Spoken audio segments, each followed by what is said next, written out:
The NCR has been on its best behavior over the last several weeks in complying with the do's and don'ts against the pandemic outbreak.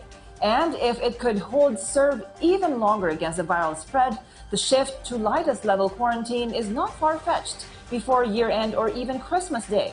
PTV correspondent Mark Fetalco on this likely development in this report. The government may further de-escalate the status quo in Metro Manila should the COVID-19 cases in the country continue to decrease. At the Laging Handa program, Health Secretary Francisco Duque III said if cases dip to below 1,000 or 500 a day, the NCR would possibly go down to Alert Level 1. Meanwhile, Duque said the preparations for a potential shift to endemic stage of COVID-19 are similar or identical to those for Alert Level quarantine changes. It is wrong to think at this stage that the COVID will disappear. Opo. It is best to assume it will stay with us, and therefore we must learn to coexist with this. But we must be able to contain it so as not to overwhelm our healthcare system and to continue to protect the vulnerable population. Duque added that under the endemic stage, the country's healthcare utilization rate should not reach critical level while protecting the vulnerable population. Dr. Chito Avellino, former director of the DOH Epidemiology Bureau, explained endemic means COVID-19 will be here to stay and there's a possibility of getting infected from time to time, whether vaccinated or not.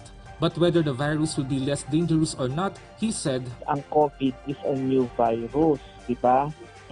Hindi natin alam kung ano ang kanyang kapasidad na mag-mutate. Hanggat may mga tao na hindi pa nababakunahan at maaari silang ma-infect ng COVID-19, yung mga taong yon will be the vessel na maaaring mutate si virus.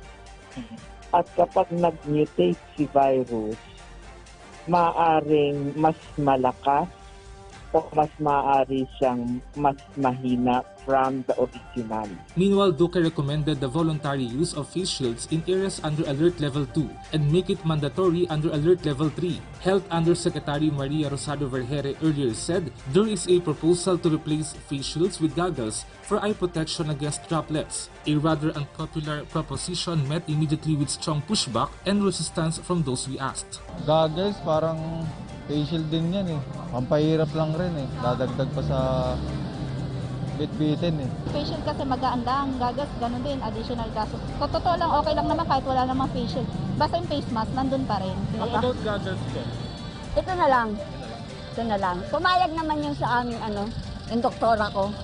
Okay na yan, ate. Basta sumusunod ka rin sa protocol. Mark Fetalco for The Nation.